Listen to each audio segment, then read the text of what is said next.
What is going on, everybody? This is Grant Mona from Money Mo Media. We are back on a Wednesday night. It is July 31st. We are almost to August, which is kind of crazy. I never thought that we'd be here. It's because of how crazy 2024 has been. My goodness. And it's gone by like that. We're almost in the 8th month of the year. We are back here. After the second Olympics game, Team USA just played their second Olympics game and destroyed South Sudan. It was a little bit close for a little bit of time there, but Team USA pulled it out. They looked pretty good down the stretch, looked pretty good in the second half, and got the job done. So we will be talking about that. We will also be talking just a little bit about what's happened with me in the past week or two, and it's basically because of everyone that watches these and everyone that's been following me.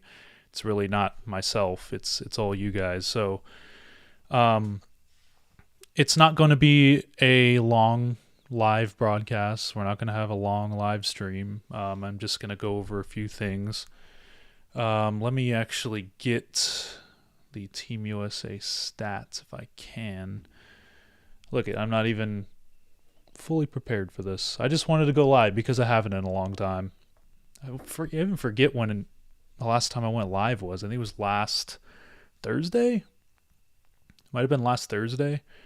But again, I wanted to come on here. I haven't been on here. I missed it, and just update everyone on a few things, give my thoughts on a few things because there have been a couple of events that have happened. So let me see if I can go here. I just want to get the box score. I love to have the box score in front of me whenever I'm doing these things. So again, Team USA wins against South Sudan. South Sudan's the team that almost beat Team USA in the exhibition games. That was the famous JT Thor 3 with 20 seconds left to go up by 1 for South Sudan. And then LeBron went down and made that layup to win the game. But Team USA won 103-86. Really good showing for them. Again, it was a little bit sketchy to begin. They made a change in the starting lineup. They actually made a change in the starting lineup. And I never thought that I would see that. I thought that Joel Embiid was a mainstay in the starting lineup. And I'm just saying that because Steve Kerr said that. I'm not saying that because that was my personal opinion. Obviously it was. I think that Anthony Davis is better. But I think that Steve Kerr finally came to his senses and was like, hey, listen, we need to win gold, and Joel Embiid in the starting lineup just doesn't fit. It doesn't fit the international game. It doesn't fit any of these things. So why would I keep doing this? We've seen it for, 4 exhibition games and now 2. Oh my God, there's a lot of noise out there. I don't even know if anyone can hear that, but I apologize if you can. But for the first 2 games of the actual Olympics, he hasn't been good. So I am very glad that Steve Kerr made the change to go to Anthony Davis at center.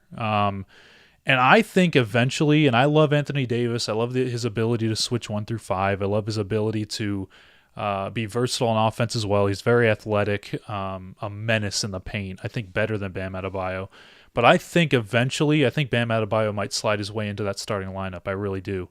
He might be the best player on Team USA. It's kind of crazy to say that, but the way Bam Adebayo is playing, I mean, he can switch 1 through 5. He's one of the best bigs in all the world that can do that. He is a menace on defense. Like I mentioned, Anthony Davis, great in the paint. Bam Adebayo is good in the paint, and he's good around the perimeter as well. And he's showing it. He's flexing his muscles. He went 8 for 10 from the field, 2 of 3 from three-pointer. His three-pointer, Bam Adebayo, has come around all of a sudden. I mean, obviously he was a good shooter, here and there. He wouldn't take a lot of threes. He wasn't known for being a stretch 5 when he first came up. He was more of a mid-range, and he's got that lethal mid-range jumper and that little that drop shot that he has. That's really lethal. But I did not see him turning into a lethal three-point threat, especially in the international game. I thought he would dominate in the paint, which he has. But again, it's just kind of weird to me. I mean, he's looking like probably one of the better impact players on Team USA. And I know I talked about Anthony Davis and LeBron in my video for the Sporting Tribune. If you haven't checked that out, go check it out on the Sporting Tribune YouTube. I made a whole video about Anthony Davis and LeBron's impact on Team USA. the two Lakers and why the Lakers aren't a contender for whatever reason. I think we know the reason. But anyways, but again, Bam Adebayo looks now like the most impactful guy. I mean, it's not just his defense, it's his offensive efficiency. Like I mentioned, 8 of 10 from the field. He was actually dominant against a team in South Sudan that has a lot of size. Like, they have a lot of longer players that kind of match up with Bam Adebayo. So, again, I'm kind of shocked that he's doing this well. But again, I applaud him because he's really good at basketball. Man, there is just so much activity in my area. Again, I don't even know if you guys can hear. There's like a plane. There's a motorcycle across. It's like, oh my goodness.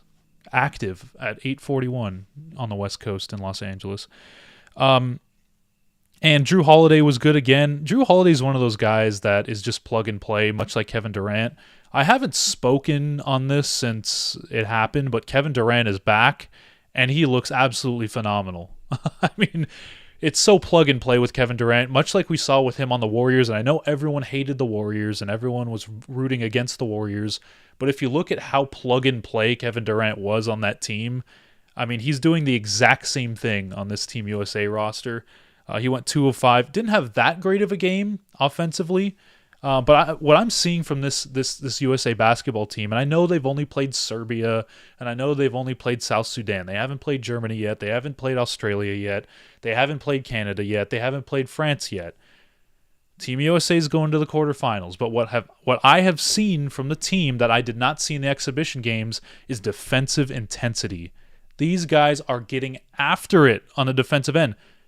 Guys like Devin Booker, who is not really notorious for his defensive play in the NBA, and I really think that he could be a good defender and an elite defender at some points if he really committed himself to that defensive end, but he just hasn't in the NBA. In this Olympics, he has been great. On ball, off ball, you name it. He has been really intense, really locked in, and I'm seeing that kind of connection from everybody on this Team USA team. Again, I'm going to reiterate this.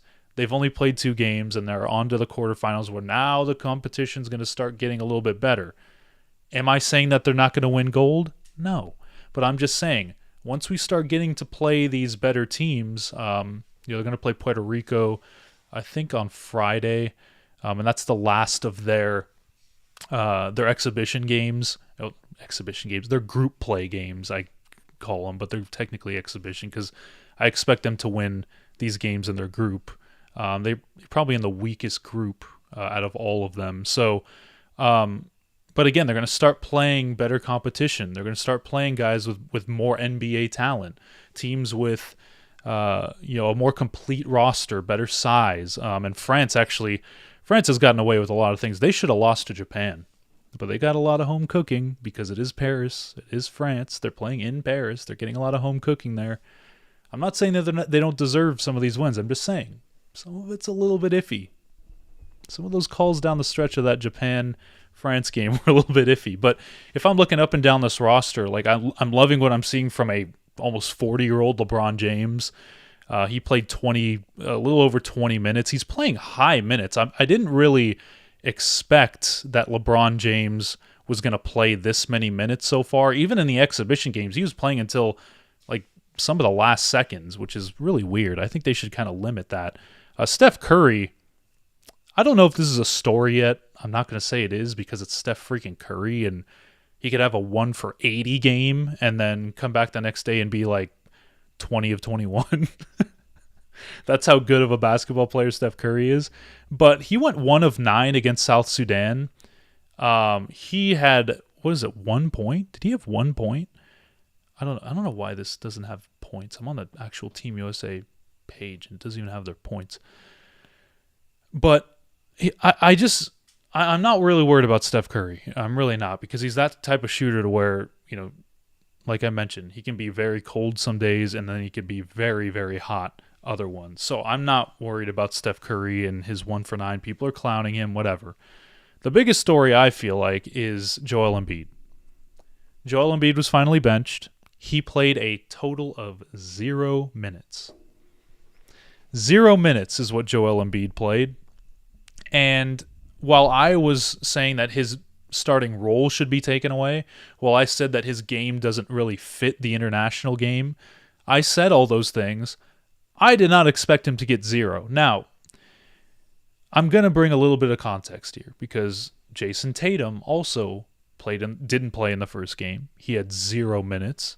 He was a glorified water boy. Same with Joel Embiid in these first 2 games. Everyone's making fun of them. But again, I do think that Jason Tatum deserves playing time. I do, even though his jump shot looks broken for whatever reason right now.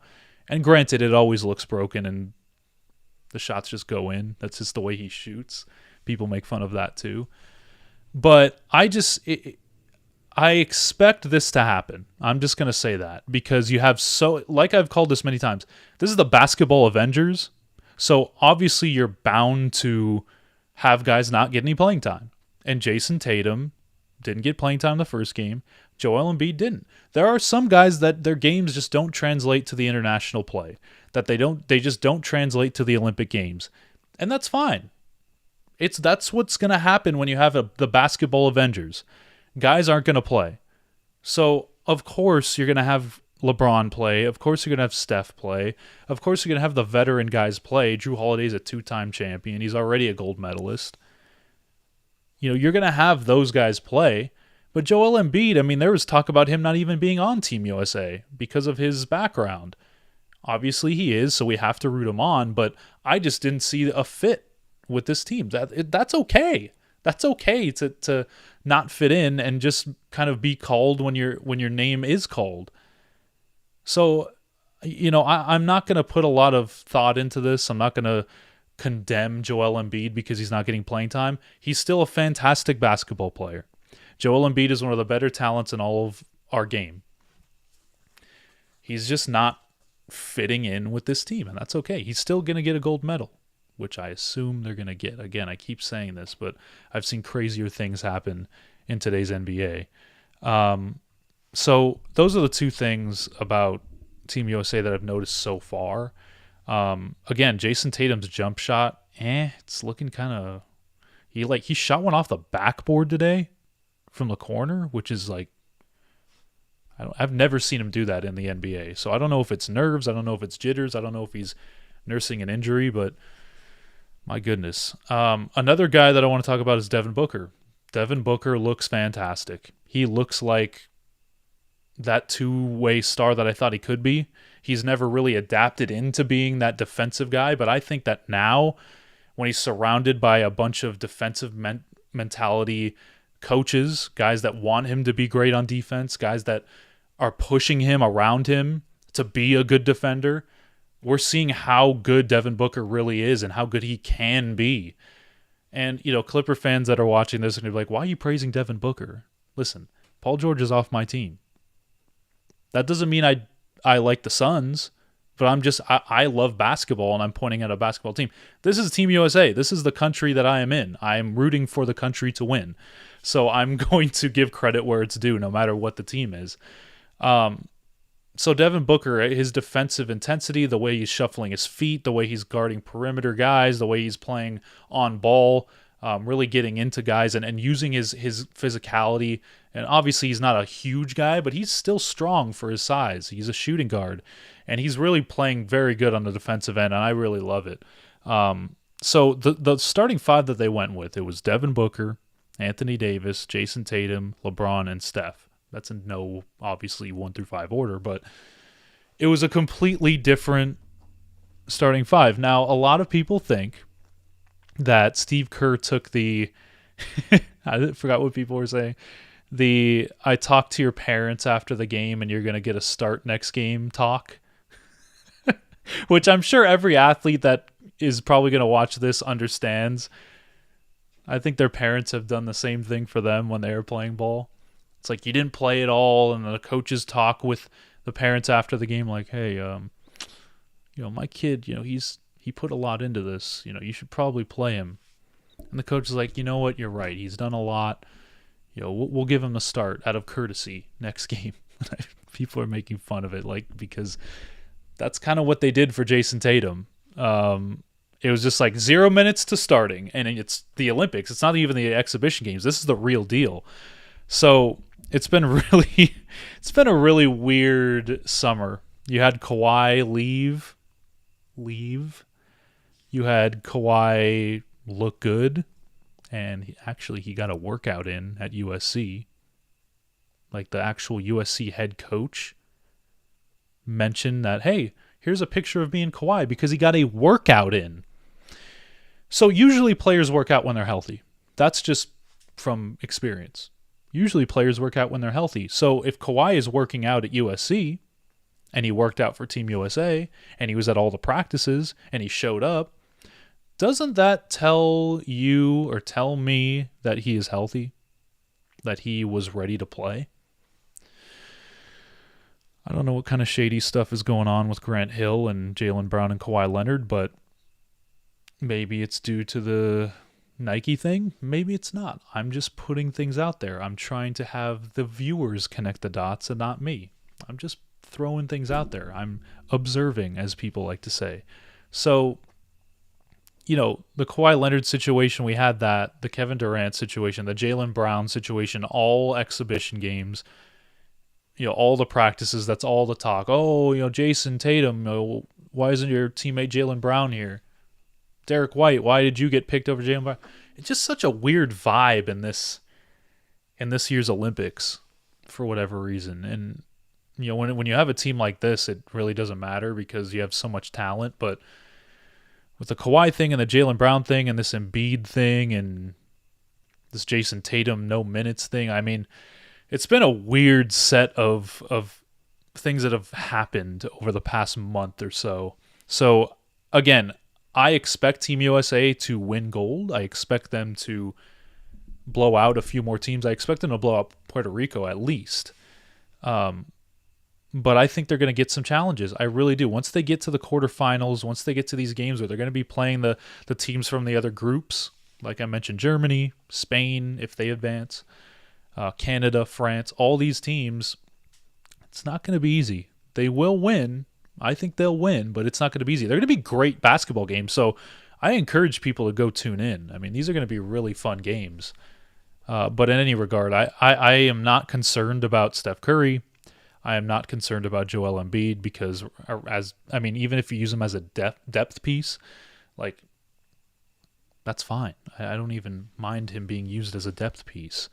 As good as he is and as all the accolades that he has, somebody has to get benched, and some guys just don't fit. That's why Tyrese Halliburton really hasn't played a lot. He played 7 minutes in this past game. Anthony Edwards isn't even playing like high minutes. He played 17, but you look at some of the starters' minutes, and Jason Tatum got 17. Like Anthony Davis had 19. Devin Booker had 22. Devin Booker had the most minutes on the team. So there are guys that will just not get minutes. That's what happens. So I also wanted to talk about this. And again, I don't want to make this a long live. I don't want to make this something where I'm here for an hour. I could go on for an hour, but there's not that much content going on. There's football that's coming up and training camp, but again, not really worried about that. And baseball's happening, the trade deadline. Actually, I'll get to that last. But I wanted to just talk to the people that have really stuck by me, the people that have really supported all the content that I put out. I can't even speak. Just to all these people that have really pushed me to become better as a content creator, better as a journalist, better as a person. My Intuit Dome video that I posted, the tour that I posted on Sunday, it has blown up on YouTube, and it has really took off, and I've gotten so much interaction, so many subscribers, and just so many views because of it. And I went into that situation, I was just trying to give the fans an in-depth tour of the Dome, because not a lot of people were really commenting on it. Obviously, we have so many videos of the Intuit Dome and how great it looks, and there's people that have taken tours, but nobody really described some of the little things. And that's what I wanted to give to the fans. I made that not for me. I made that for all the fans. I wanted the Clipper fans to see what the Intuit Dome is going to be like when you walk in. And I did not expect it to blow up as much as it did. And that video is up on YouTube right now. I don't know if you've seen it. I really appreciate it. But it just put things into perspective for me, because just about a month or two ago, maybe even 3 months ago, I was like contemplating not even pursuing sports media anymore. I was contemplating, maybe transferring my career into something else, maybe moving on to a different career path, because I was at this since 2021. I've been at this, and I didn't really see much growth up until I met a lot of the Clipper community and a lot of the Dodger community, and that's when it really took off. So, like, I know that the views and the subscribers, they don't look like a lot. I know that, people are going to look at the content that I put out, and it's not like as high quality as maybe some of the best content creators out there. I have a great microphone. I have a great camera. That's why I had the ability to shoot that Intuit Dome video. But I prayed, literally. I was like, God, give me a direction. Like, just send me a direction that I need to go in my media career, because I really love sports and I really love the fans, and I've been a fan of my teams for so long, and I wanted to bring that kind of voice to media. And I know I say that all the time. Every time I come on here, I say, I want to be the fan's voice for media. But it really is important to me. It really is, because a lot of the times fans don't have a voice. And me being a fan of many teams, I can bring that voice that everyone has to a higher media spot and a higher media position. And, I just love the Clippers. I love the Dodgers. I love the Rams. I have for many years. And going to the Intuit Dome was just such a blessing. And like I mentioned, I didn't expect it. I didn't, put it out there and like, oh my God, I hope it blows up. I just put it out there because I wanted as many people to see it and get some use out of it as possible. And it really has. And listen, even if it doesn't even get one more view, I hope it does. But even if it doesn't, I'm glad that I was able to get that content out there for the people that really needed it and the people that really wanted to see it. And I'm just so grateful for all the fans that really have stuck with me, that really have just believed in my content. Again, like, I grind for this. Shoot, I'm getting emotional. I have a regular job, and I really love sports, and I really love editing and making content. And for people to love the content that I put out there, it really means a lot. And I'm just trying my best here. I'm really trying my best to bring a lot of content to the people that deserve it. I think Clipper fans deserve better content online and on the internet. I think Clipper fans deserve more positive views of their team. I mean, even on the videos, if you go into the comments, most of the comments are either Laker fans bashing the Clippers or it's people just clowning the fans. And that really hurts me to the core, because the Clippers sell out almost every single year. So I don't know where this no fans notion came from, but that's all it is. On ESPN, they mock the Clippers, they mock Kawhi Leonard. On social media, they mock the Clippers, they mock Kawhi Leonard. Oh, you lost Paul George. Oh, you did this. Oh, why your stadium looks terrible. Oh, why does it look like this? Oh, why? What are you doing here? It's always negative around the Clippers, and I hate it. I've been negative about the Clippers too on the socials that I've posted on in years past. But I don't think that's the way to do it anymore. And I am just trying to, and again, I've bashed Paul George. I've bashed all these guys. I'm going to be critical when it needs to come to that. But around the team, I have nothing but positive things to say, because the organization from when I became a fan to where it is now is significantly better. And each and every day, I am like super grateful for that. So the spots that I'm in right now and the views that I'm getting right now, and like, look, On this live, it tells me how many people are viewing my content. It says that there are 9 people viewing my live stream right now. And I am just so grateful for even one person watching my content. I'm so serious about that. Like, even if one person watches my content and goes, man, this guy's really good, I might watch him again. That is enough for me. Like, I'm so happy that I even have 9 people watching this right now. And I'm going to keep putting out content. I'm going to keep putting out Clippers content, Dodgers content, Rams content. Even, look, Team USA, I'll talk about anything. But I just wanted to take the time, and I'm going to put this clip out on social media on short form so that, you know, a lot more people can see it. But I'm just so thankful for everyone that's really watched my content, loved it, given me kind words, supported me, pushed me. Obviously, I'm not close to being done. This sounds like a farewell, but I'm like just getting started. But I feel so much love and so much gratitude when people, you know, like my content and view it and really give me good feedback, and I get to interact with the fans. I love doing that, dude. Like, it's so great when I get to just, you know, somebody comments something, I'm like, oh yes, this is what happened, or this is how it works. Or somebody comments something and I get to have a conversation with them, even if it's negative. All these negative comments, and I'm getting a ton of them, a ton of negative comments on my content across TikTok, YouTube Shorts, and YouTube itself. I just say thank you for watching, because they took the time to watch my stuff, and I didn't expect anybody to watch my stuff. So I'm just so humble, and I know it sounds like I'm talking a lot about myself, but it's really about the people that watch my content, the people that watch my stuff.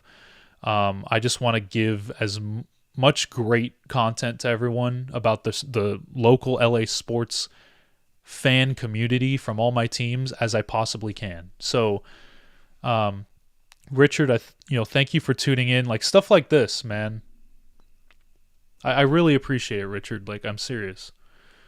I hope it does put me on the map. I really do. And again, I'm going to just, whether I get 1 view, 100, 1,000, or 1,000,000, or whatever it may be, I continue to want to be the voice for fans, and I'm going to continue to bring that for you guys. So a few more updates before I leave, because I'm yapping on too long. I will be making a vlog video, another vlog style video. This won't be a tour like the Intuit Dome, but I'm going to be making a vlog video of the Oakland Coliseum. I'm going to Oakland this weekend to watch the final Dodgers-A's series at the Coliseum. I wanted to go see the Dodgers, and it's going to be a really fun time. I'm going to see Jack Flaherty's first start, so I'm going to give everyone a tour of the Coliseum and what the experience is like at the Coliseum for the last time as a Dodger fan. I'm sure there's going to be a lot of Dodger fans there, but I wanted to give everyone kind of a behind the scenes, the concourses, just like I did with the Intuit Dome. I want to give people something like that for the Coliseum, and doing it in the perspective of a Dodger fan and somebody that's coming there as a visiting fan. So I'm going to have that. I will be doing vlog style videos for Rams tailgates and Rams games, because I love the Rams. The Rams season is coming up. They're in training camp right now. So I'm going to be giving a lot of content there. Obviously, the Clippers, I'm going to be covering the team full time. I'm going to be covering every single game, be at every game, give you guys commentary, my thoughts, discussion, analysis, all that stuff. So I'm going to be doing that as well. And Richard, I appreciate the comments. Richard, where are you from? You say you're from the other side of the world. Where are you from? If you can put that in there. But again, I'm going to be doing that. And lastly, what I will be taking over for the Sporting Tribune, which is the company that I currently work for and that I do a lot of content for. You'll see on my X if you follow me at gmona48 on X. I will be taking over the Sporting Tribune Today show. So I will be the host alongside Arash Markazi, who has been in the LA scene for a long time now. He's a prominent figure in media. New Zealand. Oh, that's awesome, Richard. Thank you for tuning in from New Zealand. Um, hopefully I make it out to New Zealand one of these days. I want to travel the world, but obviously I don't have a lot of time. I have a full schedule. I start my days at 7 o'clock when I wake up, and then I end them at probably like 10:30, 11 at night. So I am like constantly doing stuff, but people say New Zealand is awesome to visit, so I want to visit New Zealand, Richard. So I appreciate you tuning in. New Zealand and Australia, actually. I want to see both of them. So, but again, I'm going to be hosting the Sporting Tribune Today show. That will be a 40-minute show. It will be airing on radio.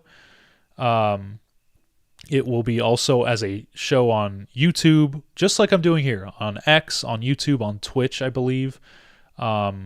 And we will be doing it a live show, and then it will be broadcast after that as a podcast and as a video, so you can watch it like that. Remember, that's at the Sporting Trib.